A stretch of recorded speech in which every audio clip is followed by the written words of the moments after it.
Joining us now is David Bossie, former deputy campaign manager for President Trump and president of Citizens United. And you working for an outside group. David, always great to see you. Yeah, hey, David. Thanks for having me. All right, so let's talk about this latest thing with, since the last time we spoke, about the unmasking, perhaps, that went behind the scenes of the last administration, about maybe even you. National Security Advisor Susan Rice looking to unmask the American 1, American 2 of the interchange with a foreign entity. And the president indicated yesterday that this might have been criminal. He didn't even say might. He said it was a crime. And I totally agree with the president. These are criminal acts by somebody who we know has a history of not telling the truth. Susan Rice cannot be believed. For her to be on television a couple of weeks ago saying, I don't know anything about this, and then in the last couple of days having to admit, well, maybe I did it, but I did it for the right reasons. Look, she is somebody who needs to be investigated. She needs a subpoena. She needs to be deposed. She needs to go before the congressional hearings.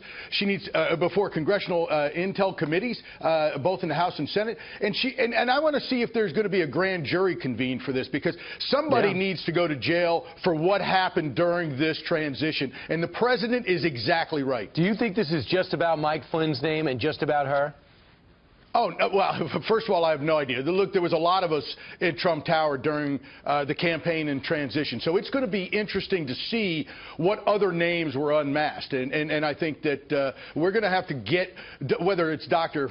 Farkas, who made that, blundering, admission to really participating in a conspiracy back, on MSNBC that we've talked about. This thing now, we now see the seeds of what is going on, and we need to dig down and really drill into this. As a former chief investigator for Congress, this is ripe. This is ripe for a congressional investigation. I kind of wish I was back in my old spot, because I'd be issuing a lot of subpoenas over this last few days, I can assure you. How does it make you feel on a personal level? Do you feel violated at all, knowing that over the last year you were part of the Trump team when he was running?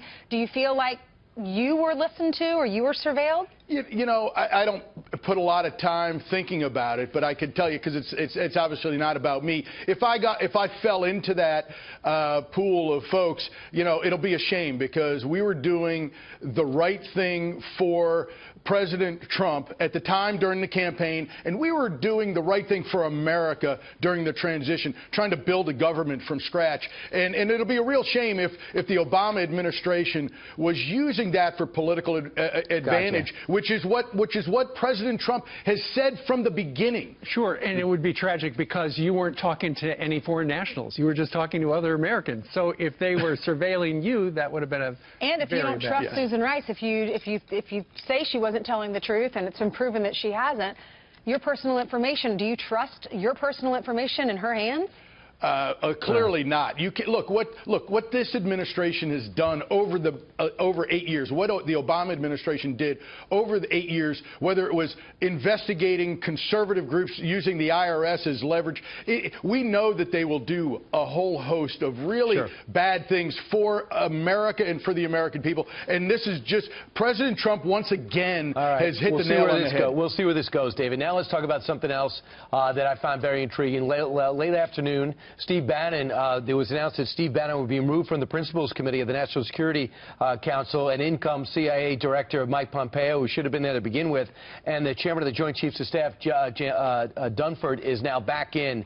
And the word is H.R. McMaster had that done. What could you shed light on? Because we also understand that Steve Bannon was so upset he threatened to quit. Oh, well, first of all, I've spoken to Steve and other members of the senior staff, and that's just factually untrue. The New York Times, once again, gets it wrong. Steve did not do anything of the sort.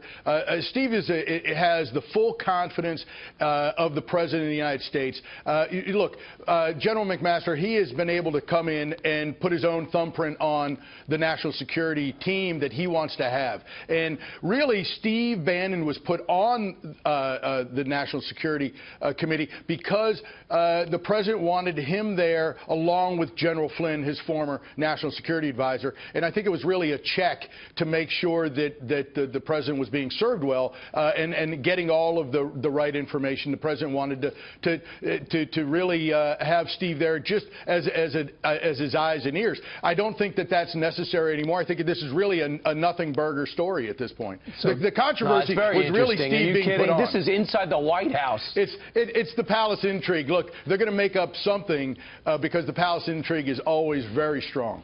Well, let's go from the palace to Main Street USA, and there was some really good news yesterday regarding the jobs numbers. 263,000 jobs were added in the month of March, which is way up from the 180,000 that were expected. You know what, David? In the last 3 months of this young presidency, close to 750,000 jobs have been created.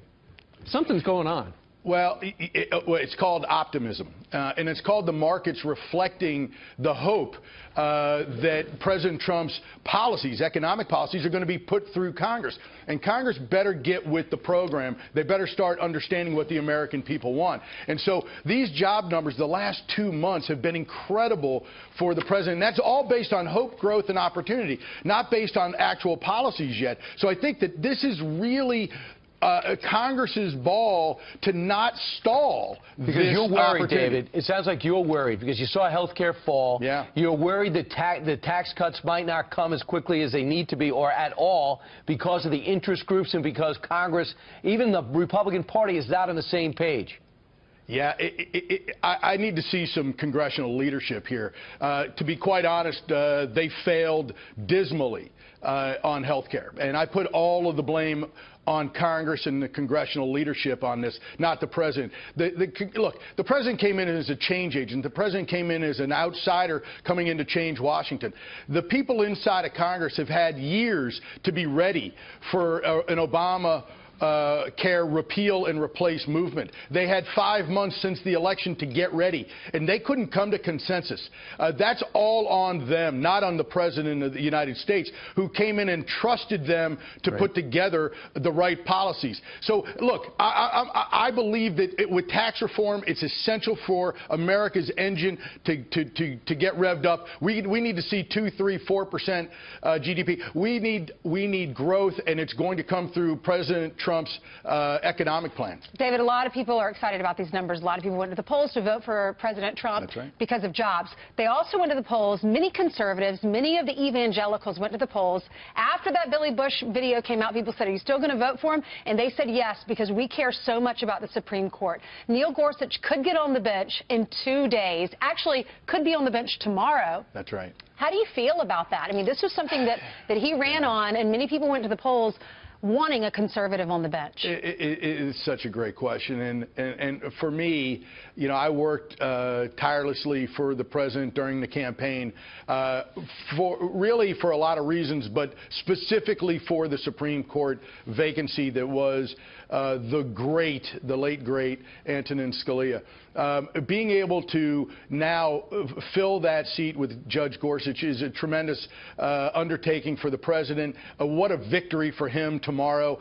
To be able to show the American people, you know, promise made, promise kept. It's really an opportunity for him to say, you've elected me to take on serious issues, really important decisions, and this is one of my first ones, and I'm so excited that Judge Gorsuch is going to become Justice Gorsuch, hopefully tomorrow. Does it diminish the victory knowing that they have to do it through through the nuclear option? Not at all. As a matter of fact, I hope the president gets the message, quite honestly, that the Democrats are not the place to go. These people in both the House and the Senate dislike him, despise his policies, and will fight tooth and nail against him at every turn. And so to think that they're going to go along with Judge Gorsuch, it was just I said a fool's errand before.